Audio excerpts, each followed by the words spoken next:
నువ్వేం చేస్తావు మీరు కట్టకుండా నేను వచ్చి నేను అడగాల్సిన బాధ్యత నాకు ఉంది.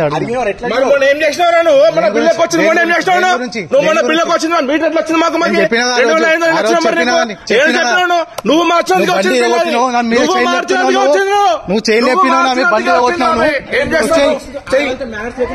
నువ్వు మాట్లాడుతున్నావు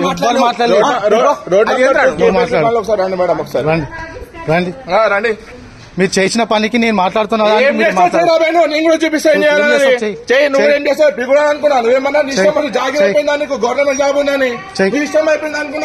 బిల్లు కట్టకుండా బండిగా కొట్టినావు నువ్వేం మెసేజ్ నువ్వేం చేస్తావు నీకు బిల్లు కట్టమని వస్తే నువ్వు బండి ఎత్తేస్తావు, బండి కొడతావు, చేతులు మీద కొడతావు. మాట్లాడుతున్నావు మళ్ళా మాట్లాడుతున్నావు లేకపోతే రిబాబ్ అనుకున్నావా?